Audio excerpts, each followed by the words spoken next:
J. Radio J. Le 10-11. Lise Gutmann. Radio J. Radio J. Les invités de Lise Gutmann. Radio J. Et ce matin, j'ai l'immense plaisir d'accueillir dans le studio de Radio J Pascal Baquet. Pascal Baquet, bonjour. Bonjour Lise Gutmann. Alors, Pascal Baquet, vous êtes écrivain et poète. Vous êtes l'auteur de textes poétiques, Impérium, Ode à la fin du monde, Chemin harangué, d'une pièce de théâtre, La France, et de l'œuvre en prose, La guerre de la terre et des hommes, une nouvelle édition à paraître. Et en fait, vous êtes avec nous pour ce livre exceptionnel, une première peut-être dans l'histoire de l'analyse des textes et de la Torah. C'est vous qui allez nous le dire. Le livre s'appelle Double au pluriel, 13 poèmes de la Torah, préfacés par Pierre Michon. Alors, c'est donc une découverte que vous nous proposez à partir d'un des textes les plus célèbres de l'histoire, les passages explicitement poétiques du Pentateuque, édités à part et traduits à partir de l'hébreu. Alors, c'est juste magnifique. On se laisse porter justement par vos choix de texte, par la poésie. Pourquoi ce livre, Pascal Baquet ? Pourquoi ce livre Excusez-moi, je n'ai pas dit qu'il était aux éditions Eliott et dans la collection Les langues du poème, c'est fait. Je vous laisse répondre. Oui.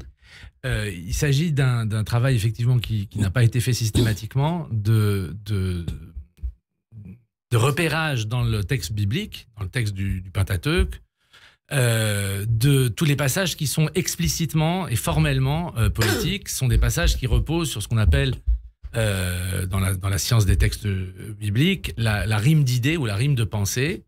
Et ce sont des versets qui inventent un rythme, mais qui est un rythme non pas comme dans la poésie par exemple française reposant sur le vers et sur la quantité syllabique, mais un rythme dans les idées elles-mêmes, puisque c'est une idée qui se dédouble, d'où le titre du livre, et qui se reformule avec d'autres mots.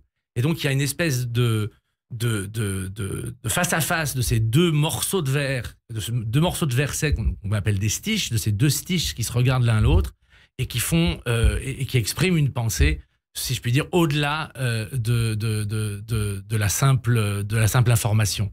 C'est une pensée qui devient rythme et c'est une pensée qui devient chant et qu'on trouve par exemple dans des très célèbres cantiques, comme le cantique de la mère des joncs, qu'on trouve aussi dans les bénédictions des patriarches. Donc quand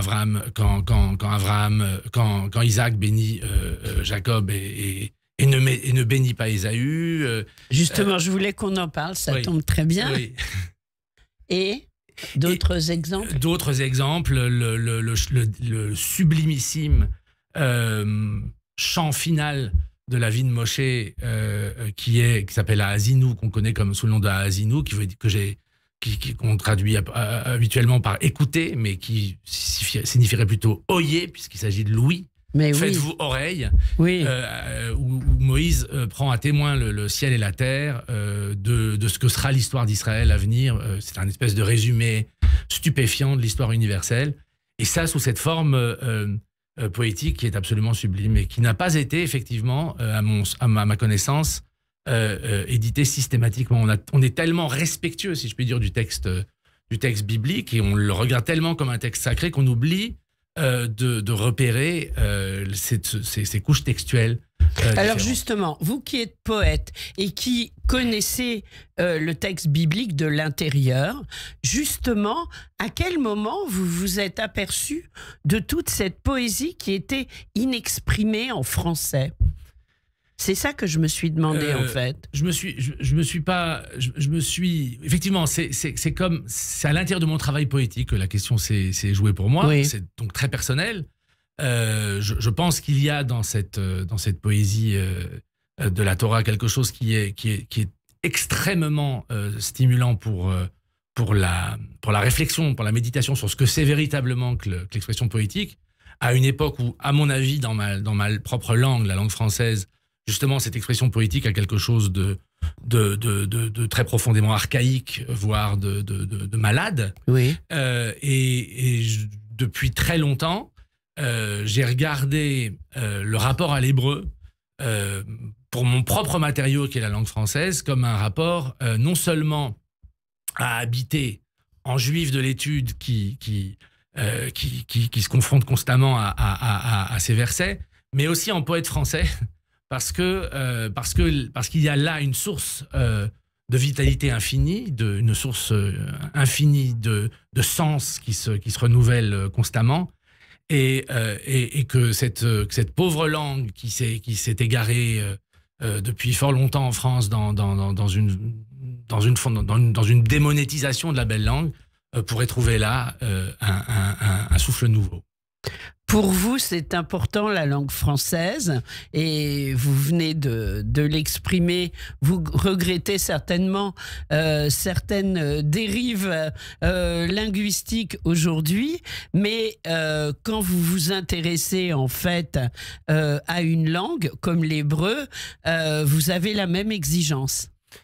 Oui, enfin, l'exigence que j'ai à l'égard de l'hébreu, elle est d'abord celui de n'importe quel petit juif de l'étude, c'est-à-dire que ce qui est requis devant le texte, c'est le travail minutieux sur les racines, sur les formes grammaticales, surtout dans les textes poétiques de la Torah qui ont souvent des formes qui font un usage d'un hébreu un petit peu différent, un petit peu avec des désinences qui sont strictement poétiques. Donc il y a d'abord le travail d'analyse qui a été fait évidemment puissamment par les grands commentateurs juifs. Surtout on pense aux très grands commentateurs du Moyen-Âge concentrés sur ce qu'on appelle le pshat, sur le sens dit littéral, comme Rashbam ou Ibn Ezra. Mais il y a aussi un travail extraordinaire qui a été fait particulièrement au XIXe siècle, c'était la grande époque de la philologie et la science des textes, par des rabbins français, en particulier Lazare Vogue, qui m'a aussi été très très utile, qui ont travaillé de façon extraordinairement pointue sur cette langue. Mais simplement, dans les versions qu'on a du 19e siècle, la valeur extraordinairement créative de ces versets poétiques est moins mise en avant que le travail scientifique sur le texte, si vous voulez. Bien sûr. Et vous, c'est vraiment un travail scientifique, presque lettre après lettre, que vous avez réalisé. Combien de temps on met à édifier un tel projet? Je ne vous le dirai pas. Mais en revanche... Longtemps, donc on a compris. En fait, c'est quand même un projet que vous portiez en vous. Bien sûr, c'est un projet que je portais en moi. C'est une vieille conversation avec ma femme. Quand est-ce que tu te mettras à la traduction des poèmes de la Torah? Simplement, quand on habite tous les jours avec ces textes, évidemment que le passage à l'écriture est dans le fait le prolongement d'années de méditation constante. Comme encore une fois, comme le vivent tous les juifs de l'étude. Alors, on va donner un exemple. Moi, l'exemple que j'ai choisi, sans vous le dire, vous l'avez présenté, c'est justement l'histoire de Jacob, Isaac et Ésaü.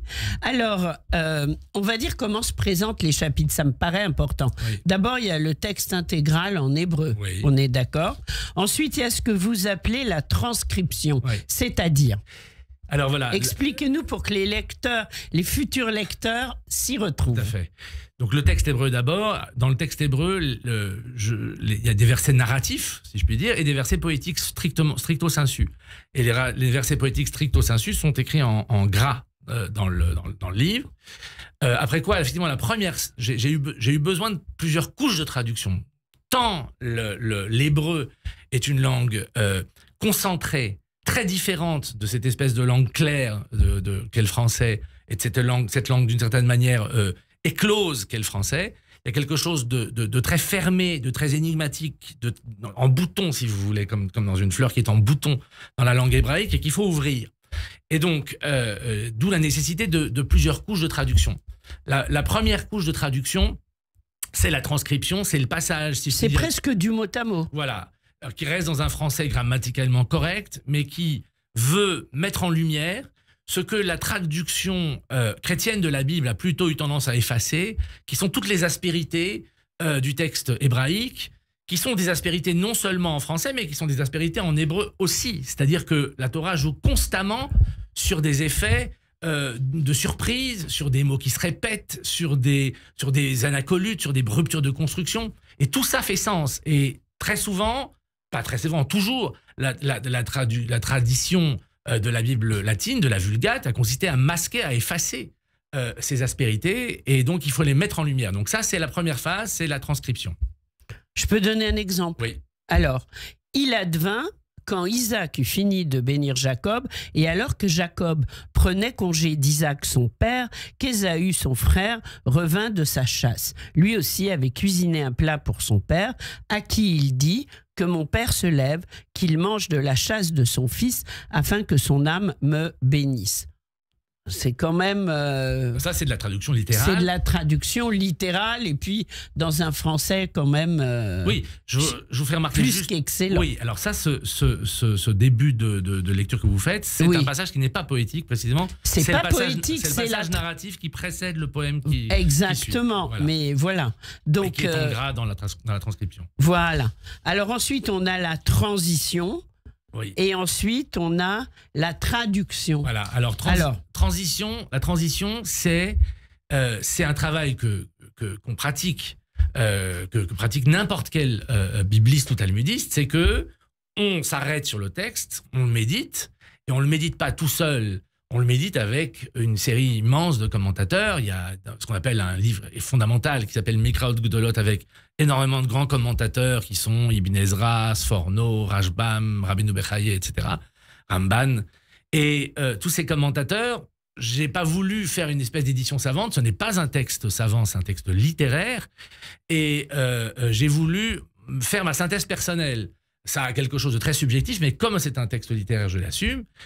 J'ai voulu faire une synthèse personnelle de ce que j'ai glané dans la grande science de ce texte, qui est aussi d'ailleurs dans le Midrash. Et j'en ai fait une espèce de résumé qui parfois fait une page, parfois 2-3 pages, du passage poétique en question, dans lequel j'aide le lecteur qui n'est pas familier de ces grandes gloses midrashiques et médiévales pour repérer les pointes saillantes maximales du sens de ces versets poétiques. Et ensuite, la chose ayant été faite, je libère le poète qui met sa casquette de poète sur la casquette du juif, et le poète en question, eh ben, il se déchaîne un peu parce qu'il essaye de donner en langue française un équivalent de la puissance extraordinaire du poème hébraïque. Et pour ça, eh ben, la littéralité n'y suffit pas. Parce que pour ça, l'hébreu est tellement dense qu'il faut arriver à compenser la différence de densité, si vous voulez, entre une langue et l'autre, par un effort d'intensification de la langue française, qui peut passer par exemple par l'énumération. Le fait que parfois, un mot en hébreu va renvoyer sur une énumération dans la traduction en français de 3 ou 4 mots, parce que je veux arriver à faire entendre le souffle du poème hébraïque dans une langue qui fonctionne tout autrement. Et ça, c'est donc la part de la traduction. Donc, la traduction, je peux bien sûr, lire. Bien sûr. Donc, c'est à partir de l'histoire de Jacob. De Jacob et Ésaü. Comme tu habites, comme tu étreins, comme tu pétris ton sol, ces graisses fécondes, ces rosées jadis passantes du ciel, et désormais à toi. C'est à force de glaive que tu vivras. Servirais-tu ton frère d'un ordre signifié de ma bouche, tu saurais, hurlant de conquêtes et de larmes, et les répandant dans l'espace, briser la suggestion qui pèse sur ta nuque. Il s'agit d'Ésaü, C'est magnifique. Merci. Ah oui, vraiment. Il s'agit d'Ésaü et il s'agit de la destinée bien noire d'Ésaü. Alors, vous nous dites donc que vous avez donc travaillé 13 chapitres de la Bible. Vous avez fait un choix ou ce sont les seuls qui, selon vous, se prêtaient à cette analyse des textes? Alors, en poésie. Voilà, alors, il y a quelques autres, parce que les lecteurs verront, parfois, les passages poétiques que j'ai repérés dans le texte, mais qui sont encore une fois, grâce à cette rime d'idées, c'est ça qu'il faut avoir clairement en tête, c'est-à-dire cette répétition qui est caractéristique du poème, qui sont parfois réduits à un seul verset, parfois un seul ou 2 versets. Parfois c'est très long, parfois c'est le cantique de la mère des joncs, parfois c'est Azinou, parfois c'est Zot Abracha, c'est la bénédiction finale de Moïse. Ça, là, ce sont des poèmes, ou Vayechi, la bénédiction finale de Jacob. Ça, ce sont de longs poèmes. Simplement, est-ce qu'il y a d'autres passages poétiques dans la Torah? On peut dire que oui. Il ne s'agit pas d'une traduction exhaustive, c'est pour ça que j'ai dit 13 et non pas les 13. Et d'ailleurs, le petit secret que je cache dans le livre, c'est qu'il n'y en a pas 13, il y en a 14. Il y en a un que je n'ai pas fait compter dans la numération, parce que c'est un poème qui est attribué au tétragramme lui-même, à Dieu lui-même. C'est un des premiers poèmes de ce recueil, et qui est... Ce Dieu dont on ne connaît pas le nom. Et qui s'appelle le nom. Enfin, ce Dieu dont on connaît le nom, mais dont on ne prononce pas le nom. Dont on ne prononce pas le nom. Voilà. Son nom, on le connaît bien sûr. Oui. Ça aussi, c'est un mystère. Oui, mais c'est le mystère qui ouvre non pas sur un silence, mais qui ouvre sur un énorme effort de pensée, et qui ne s'arrête jamais, et qui s'appelle l'étude juive. Alors, en fait, à un moment dans le livre, vous expliquez qu'en fait, les Juifs, on est là pour étudier. Les Juifs, on est là pour étudier, évidemment. Oui. C'est ce qui a été inventé quand on a inventé le peuple juif dans des sphères qui nous dépassent. On a inventé le peuple juif pour qu'il... Pour l'étude. Pour qu'il s'affaire à... Oui, c'est-à-dire que... L'étude, c'est pas seulement la pensée, c'est penser à partir d'un infini qui nous a déjà été donné. Et c'est très différent de penser à partir de soi-même et de penser à partir d'un infini en acte, un infini présent, à partir duquel on se réinvente à chaque instant, à partir duquel il est possible à chaque instant de penser à neuf. Et ça c'est la tâche, à mon avis, la plus profonde qui incombe au peuple juif.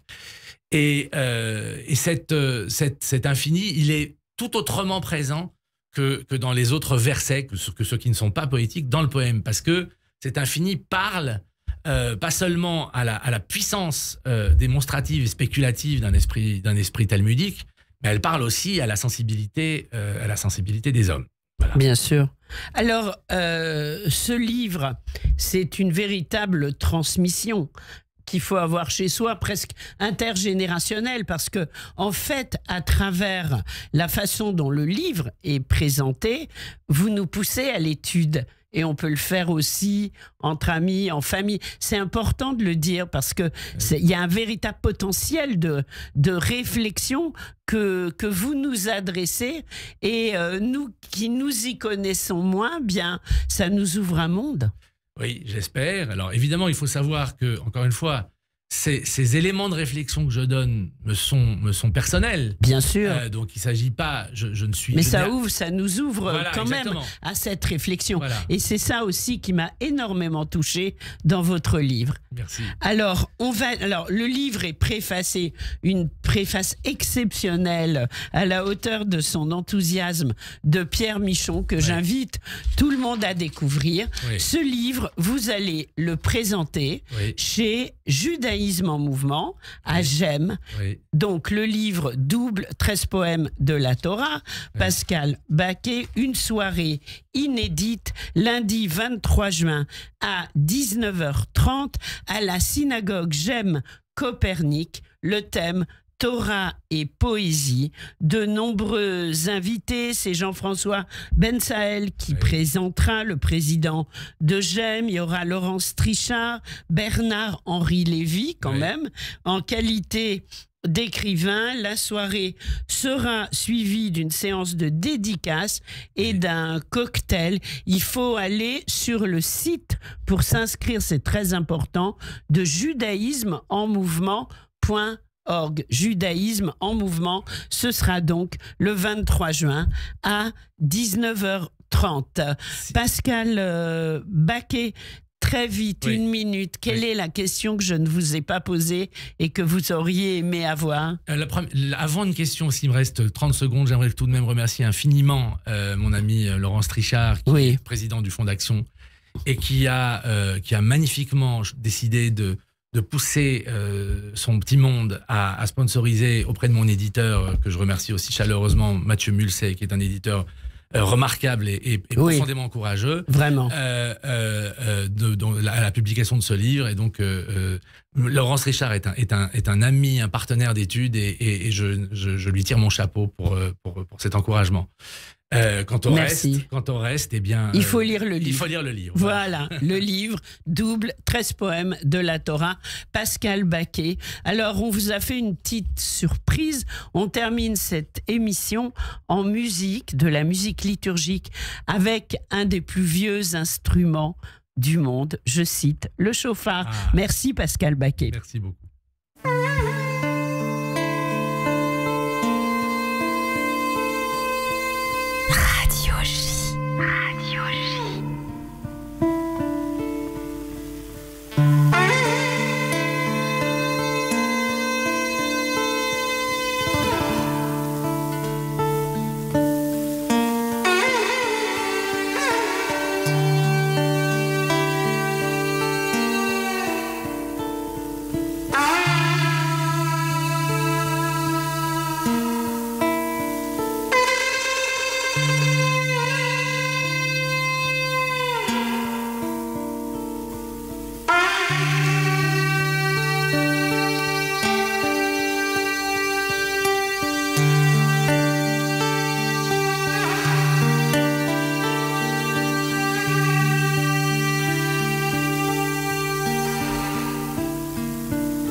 ממקומך מלכנו תופיע